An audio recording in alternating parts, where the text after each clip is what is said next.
The Quint पर आप सुन रहे हैं उर्दू नामा। मदर्स डे स्पेशल एपिसोड है ये। अम्मियाँ, अम्माएं, mommies are the best people on earth. सच में आप उनसे कितना ही झगड़ लें, चाहे कितना ही नाराज हों वो आपसे, लेकिन शाम के 5 बजते ही आपके बिना कहे अपने साथ साथ आपके लिए भी 1 कप चाय वो बनाई देती हैं। मुंह से कुछ नहीं कहेंगी, लेकिन गुस्से के ही आलम में चुपचाप चाय बनाकर साथ में कटोरी में नमकीन निकालकर खामोशी से या मे बी एक गुस्से वाली हुंकारे के साथ टेबल पर रख देंगे। That's her love language. तो ऐसी अम्माओं के लिए आज का ये खास एपिसोड है। आप मेरी अम्मी से मिले नहीं हैं, लेकिन आज मैं आपको मदर स्पेशल जो पोइट्री है उसके साथ साथ अपनी अम्मा से भी मिलवाऊंगी। नहीं, वो खुद नहीं है, उनकी तबीयत थोड़ी ऐसी वैसी ही चल रही है, लेकिन उनकी कुछ बातें हैं, उनकी कुछ क्वर्क्स हैं जो मुझे लगता है कि आज उनको मैं सबके साथ शेयर करूं। Because my mother I feel is one character जो कि जिन पे अगर कभी किताब लिखी जाए या फिर कोई फिल्म बनाई जाए, सुपर हिट होगा वो character. Trust me, there is never a dull moment with mothers. So much entertaining and dramatic people they are. सारा सिनेमा इनके सामने फेल है। अम्मी क्या, अम्मी जैसे जो और दूसरे कैरेक्टर्स आपकी लाइफ में आते हैं, इसी तरह के होते हैं। एक ही तरह का उनका पैटर्न होता है।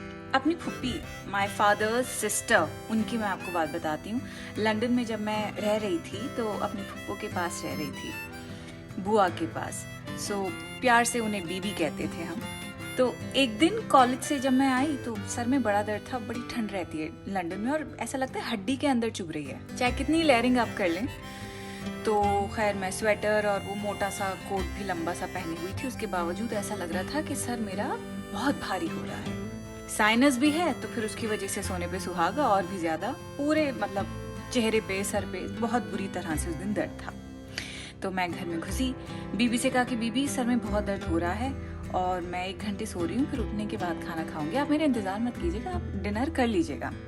तो खैर ये सब बीबी से कह के मैं लेट गई। अब इंडिया से किसी का फ़ोन आया दिल्ली से, तो बीबी उनसे बात करने लगी। अब बताती हैं उन्हें कि अरे गरीब तो घर घुसते ही लोटपोट हो गई, उसे तो हरारत लग रही है, आते ही ढह गई बेचारी। सुबह जाती है, शाम को आती है, पता नहीं क्या खाती है क्या नहीं खाती है, ऐसी मारी मारी फिरती है। 10 ट्रेन बदल के जाती है, निढाल आई और सो गई। अब देखो उठेगी तो मैं खिलाऊंगी कुछ। बीबी की पूरी कमेंट्री मेरे कानों में आ रही थी। मुझे बड़ा प्यार आया, हंसी भी आई कि सिर्फ एक सर में दर्द होने की बात कही थी और कितनी लंबी चौड़ी कहानी बना के उन्होंने फोन पे सुना दी। Back home my mother is no less, mixing up details and assuming things like a pro. एक बार की बात है, अम्मी को हमने बताया कि अम्मी फलानी आंटी का कॉल आया है और वो अपनी बहू के साथ रात को आएंगे, सिर्फ खड़े खड़े आएंगी। बस इतना कहा है मैंने। अब मैंने क्या कहा, अम्मी ने क्या सुना और उसके बाद आगे क्या फैलाया। अम्मी चची को नीचे आवाज देती है हमारी और बताती है, अरे वो फलानी बाजी बहू बेटे को लेकर आज रात के खाने पर आएंगी, मैं चावल भिगो देती हूँ, यखनी चढ़ा देती हूँ, तुम ना सालन बना दो। और अम्मी को समझाया, मैं खुदा का वास्ता खाने का कोई जिक्र भी नहीं किया उन्होंने सिर्फ इतना कहा कि खड़े खड़े आएंगी, यानी सिर्फ थोड़ी देर आकर आपसे मिलेंगी, बैठेंगी, हज करके आई हैं तो जो तबरुक होता है वो आपको देंगी और बस चाय बना लीजिए। मतलब डिनर फैलाने की क्या जरूरत है, उन्होंने तो कुछ कहा भी नहीं है ऐसा। उनको शायद 1-2 जगह और भी जाना हो। तो ये खैर छोटा सा इंसिडेंट था, but my mother is a champion. कुछ का कुछ सुनकर कुछ भी अज्यूम करके बस काम करना शुरू कर देती हैं वो। खैर जैसी भी अम्मा बड़ी मासूम है हमारी, बहुत प्यारी हैं और उनकी तरह बहुत सारी अम्मियाँ हैं जिन पर शायरों ने दिल छू लेने वाले अशार लिखे हैं। एक छोटा सा ब्रेक लेंगे और उसके बाद सुनाएंगे।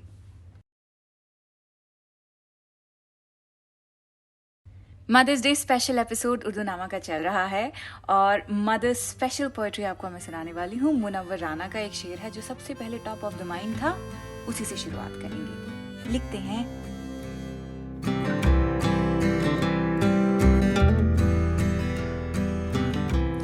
तेरे दामन में सितारे हैं तो होंगे ऐ फलक।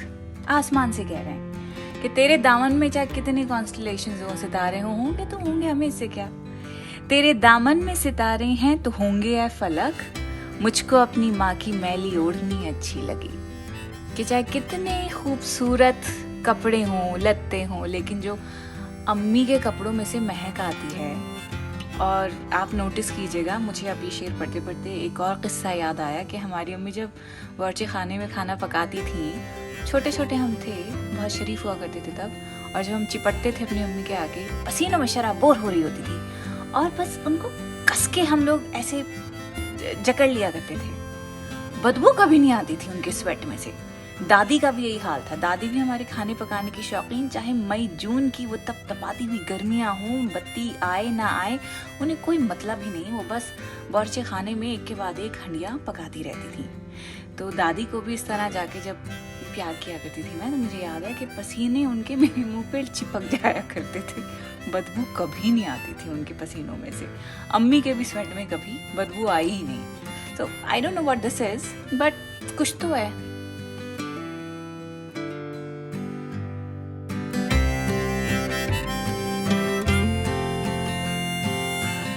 इफ्तिखार आरिफ का शेर पढ़ते हैं। लिखते हैं, दुआ को हाथ उठाते हुए लरसता हूँ, दुआ को हाथ उठाते हुए लरसता हूँ, कभी दुआ नहीं मांगी थी माँ के होते हुए।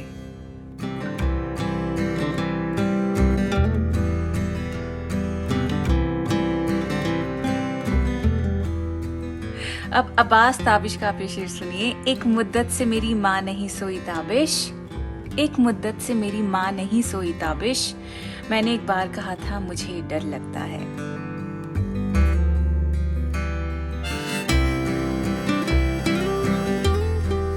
निदा फाजली, उनका भी एक शेर लगे हाथ, तो सुन लीजिए आप। वो अपनी अम्मा को परदेश में याद करके बड़े रोए और फिर ये शेर लिखा। लिखते हैं, मैं रोया परदेश में भीगा माँ का प्यार, मैं रोया परदेश में भीगा माँ का प्यार, दुख ने दुख से बात की बिन चिट्ठी बिन तार। बिल्कुल सही है। जब आप परदेश में होते हैं, अम्माएं बड़ी याद आती हैं, हर वक्त आती ही रहती हैं याद। लंदन में जब मैं रह रही थी, वहीं का मैं आपको किस्सा सुनाऊंगी, क्योंकि मैं वहीं पे बहुत वक्त रही हूँ। एक बार जब पढ़ने गई थी, तो वहाँ की कुछ यादें हैं ये एपिसोड लिखते हुए जो ताज़ा हो गई। खैर, जब मैं पढ़ाई कर रही थी वहाँ, तो मैं बस ऐसे ही अम्मी से एक बार फ़ोन पे बात करके रोई। हमारे यहाँ ऐसा होता नहीं है कि हम फ़ोन पे बात करें या अपने जज्बात इतनी आसानी से हम बहा दें, रो पड़ें।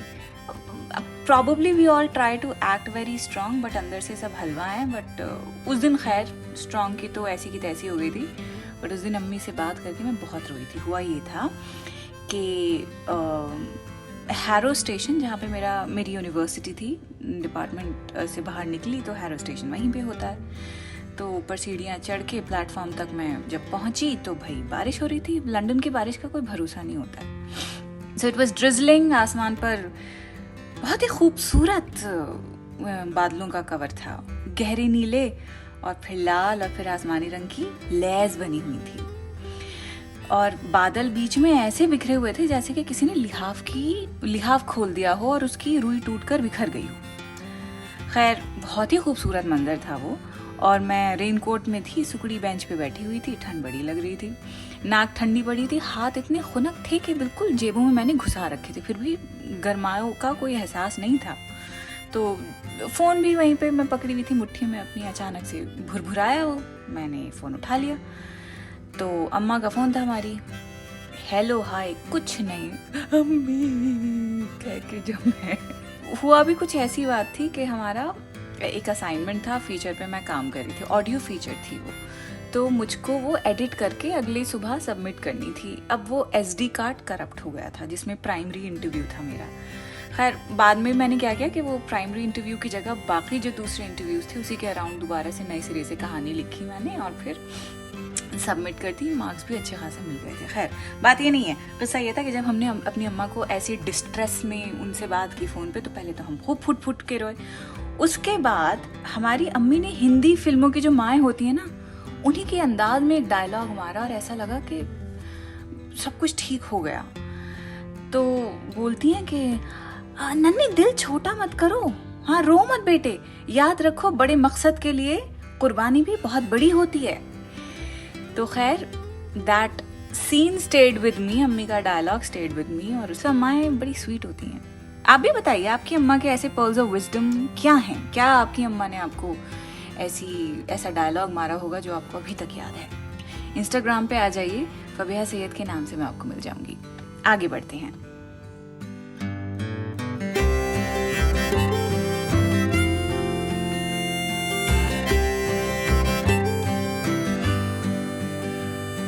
मुंबई बेस्ड शायरा हैं ये शहनाज परवीन शाजी। इनकी नज़्म जिसका उन्वान है माँ तेरे जाने के बाद, वो अब मैं आपको सुनाऊंगी। शहनाज ने ये नज़्म अपनी वालदा के इंतकाल पे लिखी थी। वो यहाँ मुंबई में थी शहनाज खुद, और उनकी अम्मी कराची में रहती थी, वहीं पे फौत हुई। इस नज़्म को पढ़ के ऐसा लगा कि माँ बाप हमेशा के लिए होते नहीं हैं, लेकिन बच्चों को लगता है कि शायद हैं। माँ बाप को कभी कुछ नहीं हो सकता है। एक भी पेरेंट लेकिन जब गुजरता है ना, तो उनके जाने का जो ग्रीफ है उसकी अलग ही इंटेंसिटी होती है।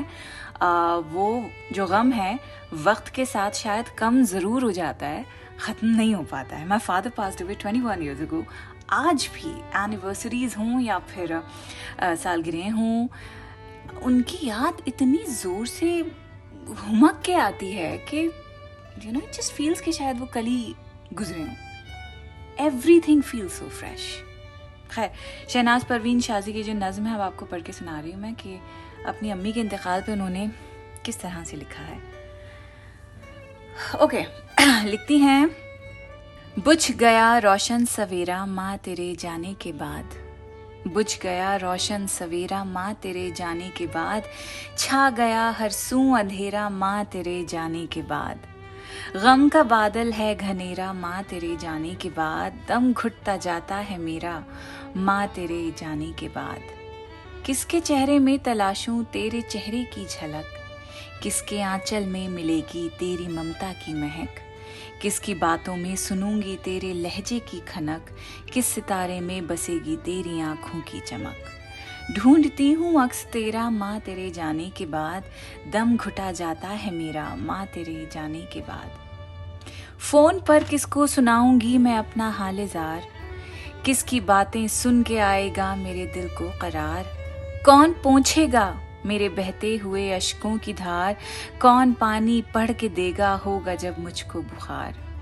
दिल में वहशत का बसेरा माँ तेरे जाने के बाद, दम घुटा जाता है मेरा माँ तेरे जाने के बाद, कौन अब मेरे लिए दस्ते दुआ फैलाएगा, किस तरह आफत का सदका उतारा जाएगा, कौन मरहम जख्म जहाँ पर प्यार से रख पाएगा, दर्द की शिद्दत में मेरी पीठ को सहलाएगा, रंजो गम ने मुझको घेरा माँ तेरे जाने के बाद, दम घुटा जाता है मेरा माँ तेरे जाने के बाद, ए कराची ये बता अब किससे मिलने आऊंगी, किसकी बाहों में सिमट कर चैन और सुख मैं पाऊंगी, माँ तेरी फुरकत का सदमा मैं नहीं सह पाऊंगी, किस तरह यादों से तेरी अपना दिल बहलाऊंगी, कल अदम मैके का फेरा माँ तेरे जाने के बाद, दम घुटा जाता है मेरा माँ तेरे जाने के बाद। I think I need to pause. माँ बाप किसी के नहीं रहते हैं, लेकिन इसी चीज़ की दुआ करते हैं बच्चे के, ऐ खुदा हमारे माँ बाप को लंबी उम्र दे, ऐ खुदा उनको सेहत दे, तंदुरुस्ती दे, उनकी उम्र में बरकत दे। हमारे अब्बा जब गए थे हम बड़े छोटे थे, दुआएं मांगनी नहीं आती थी, तो खैर शायद हमने दुआ नहीं मांगी, बहुत जल्दी चले गए थे वो, हम बहुत छोटे छोटे थे। कई बार मैं सोचती हूँ अगर वो जिंदा होते कितना मजा आता ना, उनको कितना बिगाड़ देते जैसे अपनी अम्मा को हमने बिगाड़ा है। एक्चुअली उन पर ज्यादा मेहनत नहीं करनी पड़ती। हमारे अब्बा का सेंस ऑफ ह्यूमर बहुत ही ड्राई और बहुत ही डार्क था। एक बार क्या हुआ, किसी का इंतकाल हुआ, तो उसके बाद हमारे अब्बा घर आते थे, नहीं आगे नहीं सुनाऊंगी, इट्स रियली डार्क। पूरा जोक उन्होंने बहुत ही प्लेन फेस के साथ सुनाया था, एंड हमारी अम्मा बिल्कुल कुड़ती रही खामोश बैठ के, एंड शी वाज स्कैंडलाइज्ड। ये था हमारे अब्बा का टैलेंट। बड़ी से बड़ी डार्क बात मारते थे वो, एकदम सीरियस फेस के साथ। खैर, अपनी शादी के बाद जब मैंने ये नज्म पढ़ी शहनाज परवीन शाजी की, तो अम्मी हमें बहुत याद आई। नए नए उनसे हम जुदा हुए थे, पहला तो यही होता है रिएक्शन कि हमने फ़ोन उठाया, उनको फ़ोन कर दिया। अब हम रो रहे हैं, अम्मी प्लीज़ अपना ख्याल रखना, आपको कुछ नहीं होना चाहिए, दवा खाइएगा, ये वक्त पे फलानी चीज़ करिएगा, ढमाकी चीज़ करिएगा। पूरे ड्रामा में पूरी सिंसेरिटी के साथ मैं रो रही थी। और पता है मेरी अम्मी ने क्या रिएक्शन दिया? हाँ मेरे लाल, ना ही परेशान ना हो बेटे, अच्छा मैं ना अभी कॉल करती हूँ, बराबर में से कोई फलानी आंटी आई है खीर लेकर, ठीक है मैं जरा इनसे बात करती हूँ, अभी कॉल करती हूँ, परेशान ना हो तो मैं अभी कॉल करती हूँ। फोन काट दिया। बड़ा गुस्सा आया मुझे, मतलब कैसी माँ है ये, नई नई शादी होके बेटी गई है, याद करिए, फड़क के फोन कर रही है, बात कर ले नहीं। और पता है मजे की बात, जब मेरी शादी हुई थी, निकाह हुआ, तब अम्मी नहीं रोई, रुखसती हुई, एक आंसू नहीं टपका उनकी आंखों में से। उनका क्या, कोई नहीं रोया मेरे खानदान में। मतलब अपनी बेटियों को, अपने कलेजे के टुकड़ों को इस तरह से कोई रुखसत करता है क्या? सब रोते हैं, पर नहीं, मेरी शादी में कोई नहीं रोया। So as a mark of protest मैं भी नहीं रोई, किसी की आंख से आधा आंसू भी नहीं टपका। अब खैर जैसी भी है, मेरी माँ है, खाना बड़ा अच्छा पकाती है, शादी के बाद कद्र हुई है। मतलब जिन खानों में मैं उनके कीड़े निकालती थी, अब यकीन मानिए मुझे अब वही खाने उनके बड़े याद आते हैं। अम्मी के हाथ की खिचड़ी विद टमाटर की चटनी ऑन द साइड एंड प्याज खीरे का कचुम्बर, साइड में दही, और फिर आपको उसके बाद कुछ भी नहीं चाहिए। खैर आगे बढ़ते हैं। अब आपको हम सुनाएंगे राही मासूम रजा की एक बहुत ही खूबसूरत नज्म जिसका नाम है चांद की बुढ़िया। लिखते हैं, माँ से एक बच्चे ने पूछा, चांद में ये धब्बा कैसा है? माँ ये बोली, चंदा बेटे, जिसको तुम धब्बा कहते हो वो तो एक पागल बुढ़िया है। बच्चे ने मासूम आंखों से कुछ लम्हों तक माँ को बड़ी हैरत से देखा और ये पूछा, माँ जब मैं चंदा बेटा हूँ तो मुझ में भी एक पागल बुढ़िया होगी? माँ ने उसको भींच लिया, उसके लब चूमे, गर्दन चूमी, माथा चूमा और ये बोली, हाँ तुझ में भी एक बुढ़िया है। माएं जब भींच के प्यार करती हैं कितना अच्छा लगता होगा ना। हमारी अम्मी ने हमें जरूर भींचा, लेकिन सिर्फ कुटाई करने के लिए, पिटाई करने के लिए। पर अगेन जैसी भी हैं, हमारी अम्माएं बड़ी प्यारी हैं। अब जावेद साहब की ये गजल आप सुनिए, इसमें वो अपने बचपन को याद कर रहे हैं और पहले शेर में चांद पर परियों के होने की बात कर रहे हैं कि बचपन में ये बात एकदम सही थी। खैर जावेद साहब की आप ये गजल सुनिए। लिखते हैं, मुझको यकीन है सच कहती थी जो भी अम्मी कहती थी, जब मेरे बचपन के दिन थे चांद में परियां रहती थी। एक ये दिन जब अपनों ने भी हमसे नाता तोड़ लिया, एक वो दिन जब पेड़ की शाखें बोझ हमारा सहती थी।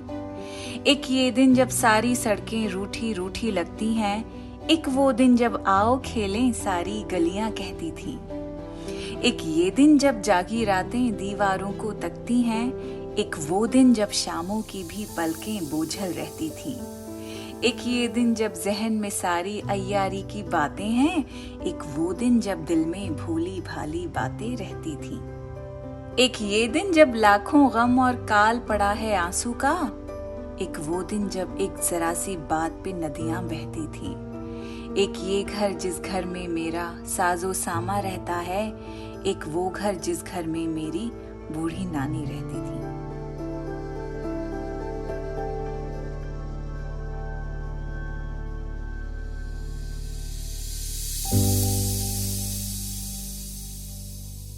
अब अम्माओं की जो लव लैंग्वेज होती है वो अलग अलग होती है। कुछ माएँ वाकई में बहुत ही इन योर फेस मोहब्बत करती हैं, प्यार करती हैं, माथे पे प्यार करती हैं, गालों पे प्यार करती हैं, भींचती हैं, बहुत ही ज्यादा एक्सप्रेसिव होती हैं।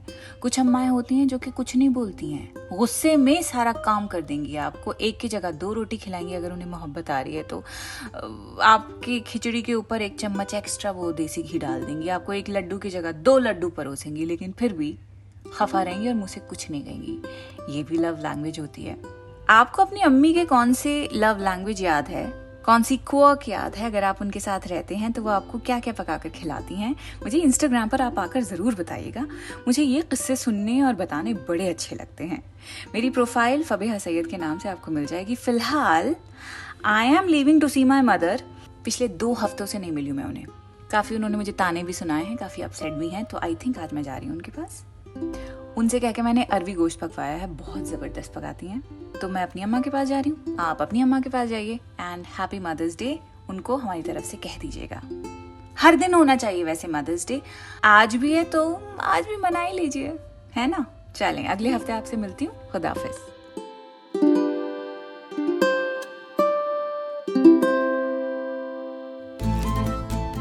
उर्दूनामा द क्विंट का ओरिजिनल पॉडकास्ट है जिसकी एग्जीक्यूटिव प्रोड्यूसर्स हैं शैली वालिया और ऋतु कपूर, और इस एपिसोड को प्रोड्यूस किया है प्रतीक लिधु और अंजलि पलोड ने।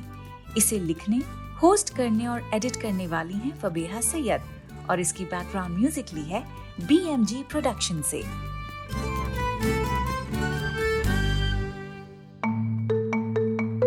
आप सुन रहे थे द क्विंट का पॉडकास्ट।